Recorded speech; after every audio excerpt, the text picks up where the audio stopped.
Question number 1 दोस्तों क्या कह रहा है कि 50 का होल क्यूब ब्रैकेट में है -30 का होल क्यूब प्लस फिर ब्रैकेट है -20 का होल क्यूब।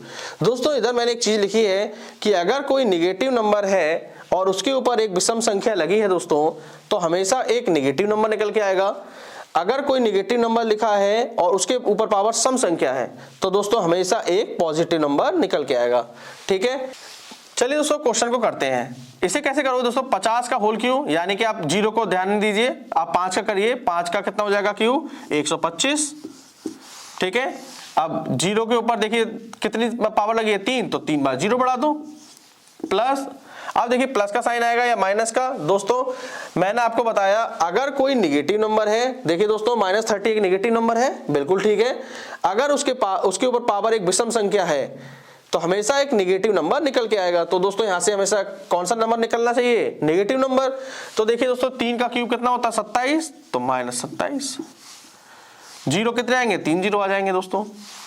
फिर दोस्तों देखते हैं -20 को देखेंगे तो दोस्तों ये भी एक ऐसी संख्या है, नेगेटिव संख्या है और उसके ऊपर पावर कैसी लगी है, एक विषम संख्या की। तो देखिए नेगेटिव नंबर है, बिल्कुल है, विषम संख्या पावर है, बिल्कुल है। तो दोस्तों हमेशा एक नेगेटिव नंबर निकल के आएगा। तो दोस्तों कर लीजिए 2 का क्यूब कितना आएगा, 8, तो -8। जीरो कितने लगेंगे दोस्तों, 3 लगेंगे। समझ में आ गया दोस्तों। चलिए अब 1,25,000 है दोस्तों यहाँ पर। अब माइनस के 27,000 और माइनस के 8,000 जोड़ेंगे तो दोस्तों कितना हो जाएगा, माइनस के 35,000। अब 1,25,000 में से दोस्तों हमें कितना घटाना है, 35,000 को घटा लेना है। तो 0 से 0, 0, 0, 0 और 12 में से 3 गया दोस्तों तो 9। तो आंसर हमारा दोस्तों क्या आया, 90,000 आ गया। ठीक, यदि क्यूब रूट में लिखा है 185,193 का मान दिया है दोस्तों 57, तो दोस्तों हमें क्यूब रूट में दिया है 185,193 प्लस क्यूब रूट 185.193 प्लस, ठीक है, क्यूब रूट में है दोस्तों ये भी 0.00185,193। ठीक है दोस्तों, आपको एक चीज दिखाई दे रही होगी, अगर तीनों जगह दोस्तों 185,193 लिखा हुआ है, देखिए 185,193, 185,193 इधर भी है दोस्तों और इधर भी लगा हुआ है। तो दोस्तों आपको ऐसे क्वेश्चन में क्या रखना है कि दोस्तों 185,193 का जो मान दिया है 57 वो रख लीजिए। तो यहाँ पे हमने मान रख लिया उसका 57, तीनों जगह दोस्तों 57 मान रख लेना पहले इस तरीके से एग्जाम में। कोई दोस्तों दिक्कत, कोई दिक्कत नहीं है। अब दोस्तों डेसिमल कैसे लगाते हैं, आपको याद रखना है जब भी क्यूब रूट में डेसिमल आपको लगाना हो तो दोस्तों 3-3 के पेयर बनाना, जितने पेयर बनेंगे उतने डेसिमल लगा देना है आपको। चलिए पहला देखते हैं दोस्तों, पहले वाले में कोई भी डेसिमल नहीं दिया है क्यूब रूट में तो मत लगाइए। ठीक है, आगे दोस्तों पढ़ते हैं, देखेंगे दोस्तों यहां पर कितने जोड़े बनने हैं, 3-3 के, एक जोड़ा बनना है दोस्तों। तो यहां पर एक जोड़ा बनना है तो यानी कि एक अंक के बाद दशमलव, तो यहां पे एक अंक के बाद दशमलव। आगे दोस्तों बनाते हैं पेयर, एक पेयर, 2 पेयर और 3 के जोड़े बनाने। ठीक है, 3 के कितने जोड़े बने दोस्तों, 3 बने, तो 3 अंकों के बाद दशमलव लगाना है। तो चलिए लगाते हैं 1, 2 और 3। समझ में आ गया हो दोस्तों। चलिए अब जोड़ने का तरीका देखिए क्या है इनको, 57.00 अब जोड़ दीजिए 5.7, तो डेसिमल के नीचे डेसिमल लगाइएगा। ठीक है, 0.057 तो 0.057 डेसिमल वाले को इसी तरीके से दोस्तों आपको सॉल्व करना है। ठीक है, 7 आ गया यहाँ से 5 आ गया, यहाँ से 7 आ गया, 7 5 12 हासिल 1, 5 और 1 6। तो दोस्तों हमारा आंसर क्या आया, 62.757 हमारा आंसर आ गया दोस्तों। क्वेश्चन नंबर 3 दोस्तों क्या कह रहा है कि 125/216 का घनमूल हमें बताना है। तो दोस्तों करते हैं इसे, क्या कह रहा है, 125/216 का घनमूल। ठीक है, 125/216 का ये दोस्तों क्या हो जाएगा, घनमूल हो गया। दोस्तों आपको पता है 125 किसका होता है, 5 का। ठीक है, और 216 का घनमूल किसका होता है, 216 घनमूल होता है दोस्तों 6 का। तो हमारा आंसर क्या आया, 5/6।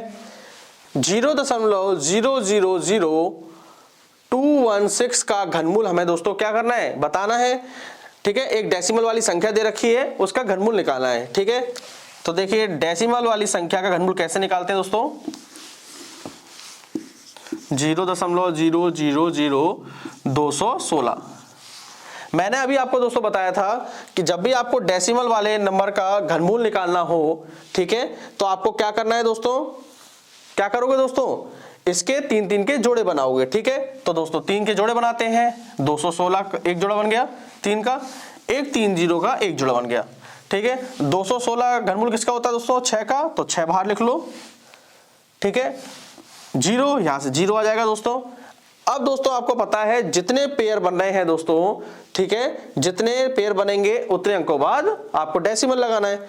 तो दोस्तों 3 के कितने पेयर बन रहे हैं, 2, ठीक है, तो 2 अंकों के बाद दशमलव, तो हमारा आंसर आ गया 0.06, ठीक है दोस्तों। एक बार दोस्तों मैं क्यूब लिखा दे रहा हूं आपको, क्यूब याद होने चाहिए दोस्तों।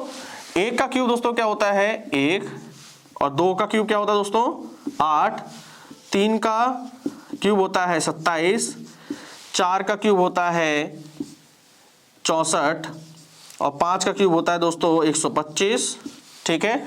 6 का क्यूब होता है 216, ठीक है, और 7 का क्यूब होता है दोस्तों 343।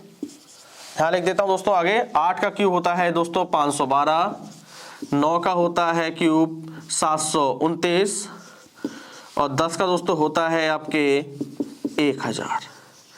घनमूल में दिया है दोस्तों 4 सही 12/125 का हमें मान बताना है, ठीक है। चलिए दोस्तों से करते हैं। देखिए दोस्तों 125 गुणा 4 से करेंगे तो कितना आएगा 500 आएगा, और 500 में दोस्तों क्या करते हैं 125 चौके 500, और ये जो ऊपर वाली संख्या होती है इसे हम जोड़ देते हैं, तो 500 में 12 जोड़ेंगे तो 512, 512/125, ठीक है। क्लियर हो गया दोस्तों। 512 दोस्तों घनमूल किसका होता है 8 का, अभी लिखवाया था दोस्तों, ठीक है, और 125 किसका होता है 5 का, तो 5 लिख दो दोस्तों, ठीक है। तो हमारा आंसर क्या आया 8/5। अगर मिक्स में भी निकालना है दोस्तों हम निकाल सकते हैं। मिक्स में कैसे निकालोगे, 5 का भाग आप 8 में दे देना, 5 का नम 5, तो 1 सही 3/5 आ गया आपका, 1 सही 3/5।